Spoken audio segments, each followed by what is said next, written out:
13:37, estamos hasta las 2 de la tarde. Les decía hoy que sin dudas es uno de los temas principales y que en vista de todo lo que estamos escuchando, viendo, no solo en las redes sociales, también en algunos medios tradicionales, las perspectivas y este espectáculo que se monta en torno a este triple femicidio, bueno, amerita que abordemos el tema con seriedad y queríamos sumar hoy la voz de Manuel Trufo, que es director de Seguridad y Justicia del Centro de Estudios Legales y Sociales, del CELS, que, bueno, comprende en lo que tiene que ver con seguridad, narcotráfico, violencia y justicia, porque, bueno, nos parece que amerita que repensemos las cuestiones en este momento en el que muchos están tratando de o sacarse el lazo de encima o machacar responsabilidades y sacar algún tipo de rédito, no sé, político, sobre una situación tan grave como esta, ¿no? Insisto, un triple femicidio. ¿Cómo estás, Manuel? Gracias por recibirnos. Hola, ¿qué tal? ¿Cómo estás? Gracias a vos. Y se mezclan muchos temas, ¿no? Porque está la cuestión de género, hablábamos más temprano de esta línea que se maneja en las redes sociales, que manejan las patotas digitales del gobierno, pero también está la cuestión del avance narco. Sí, nosotros lo que venimos planteando hace ya bastante tiempo es que hay que considerar a la violencia asociada a este tipo de organizaciones criminales como un problema de derechos humanos. Y en este sentido, esto tiene que estar mucho más arriba en la lista de prioridades de la política de lo que lo viene estando, ¿no? Probablemente el hecho de que las principales personas afectadas por estas formas de violencia de estas organizaciones sean personas de los sectores populares hace que esto solo aparezca cuando hay casos así muy resonantes o horribles como el que estamos hablando en estos desde ayer, pero esto es algo que viene sucediendo de manera continua, quizá más subrepticia, distintas formas de violencia femicida como en este caso, pero también violencias contra varones jóvenes, o incluso formas de violencia que no tienen que ver directamente con el asesinato o la tortura, sino con la imposibilidad de ejercer libres movimientos en los barrios populares, por ejemplo, ¿no? O sea, una serie de cuestiones que se han venido consolidando en los últimos años a través de diferentes gobiernos y que creo que lo que falta es que esto aparezca como problema en la agenda política. Lo reitero, un problema de derechos humanos para nosotros ya a esta altura. Mirá vos, qué importante lo que decís, y es algo que se viene instalando ya desde hace muchísimo tiempo. Seguramente algunos tipos de políticas predisponen el terreno como para que avancen con más fuerza, pero es algo que viene sucediendo hace tiempo. Es algo que viene sucediendo, que tiene un costado obviamente relacionado con la cuestión del consumo de drogas, ¿no? Sí. Que es también un fenómeno global, pero que también crece mucho en la Argentina, pero que, como decía, exactamente, ¿no?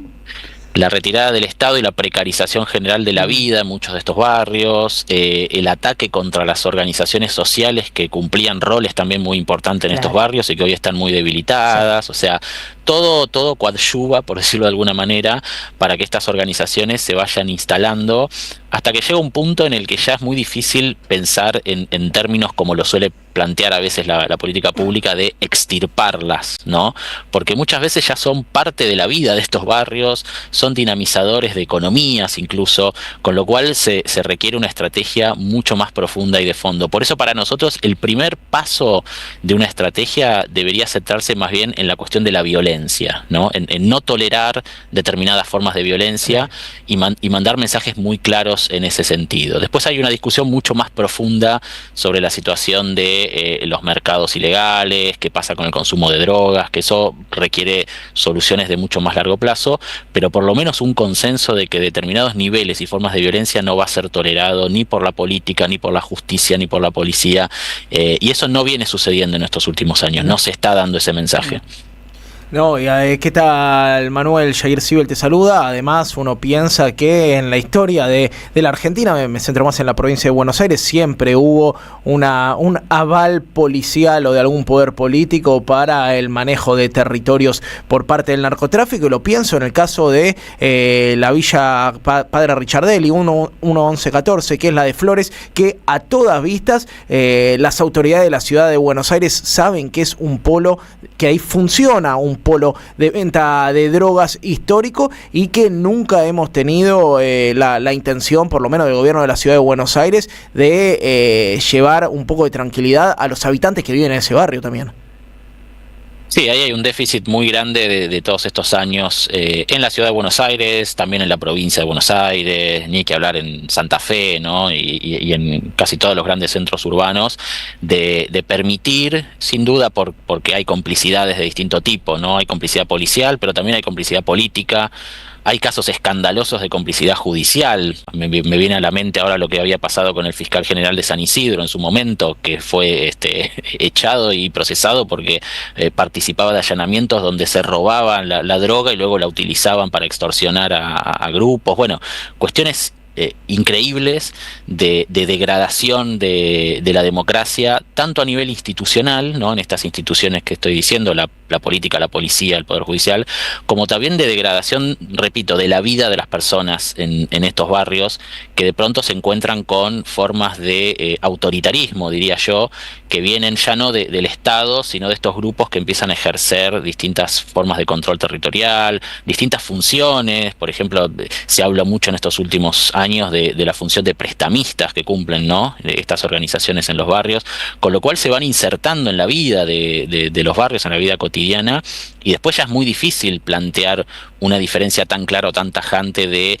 dónde está la organización narco, por decirlo de alguna manera, claro, y dónde están las tramas de la vida económica de barrios que no tienen muchas otras alternativas, ¿no? Qué difícil esto que está contando, ¿no? La función de prestamistas, estás diciendo.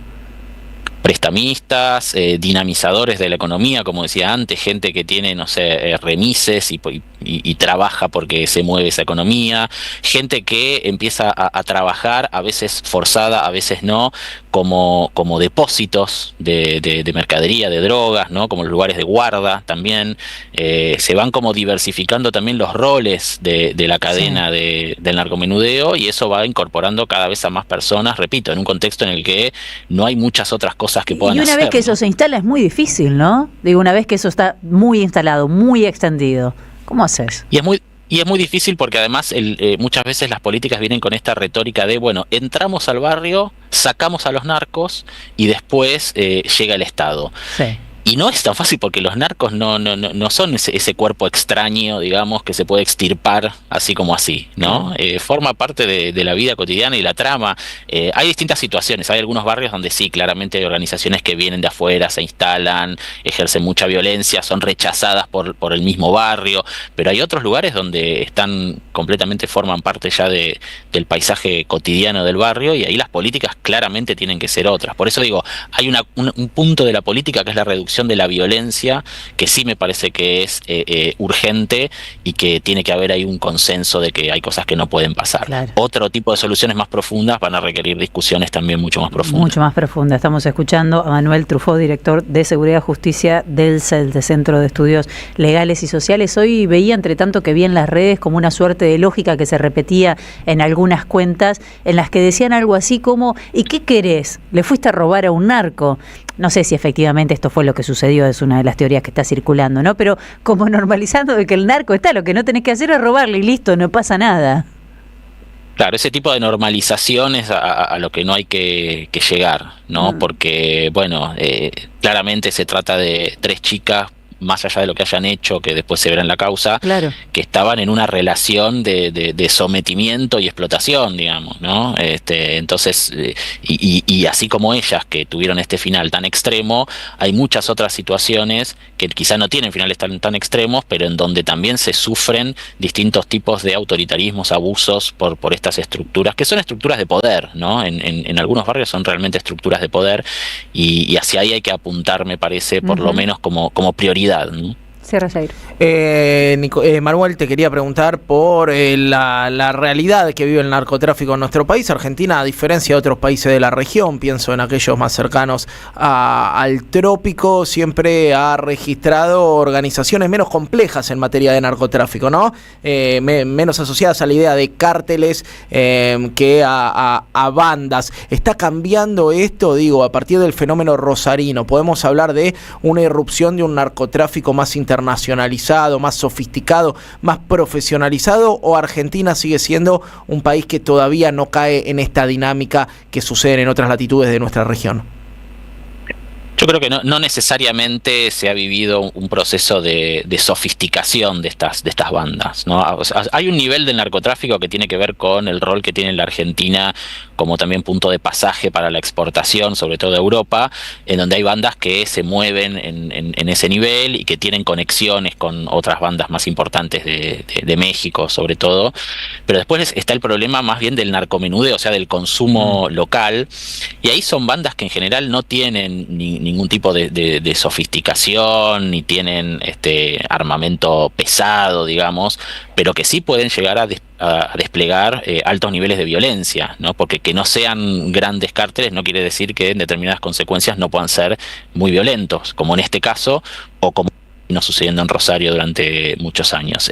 Entonces por eso creo que la cuestión de la violencia es una prioridad para abordar este problema, porque creo que todavía el Estado argentino está en condiciones de instaurar o de reinstaurar el monopolio de la violencia en muchas de estas zonas, ¿no? No Claro. estamos todavía en una situación en la que haya lugares donde el Estado ha definitivamente perdido la soberanía. Más bien son Claro. lugares donde el Estado ha decidido retirarse y entonces ha dejado el espacio para que se expandan también estas organizaciones. Bueno, hay que repensar eso, y eso hay que repensarlo sin cálculos políticos de corto plazo, sin especulaciones electorales. Esto tiene que ser un consenso de la política, de la justicia, de la policía, de las organizaciones sociales que están en el territorio, o sea, poner esto realmente como prioridad política.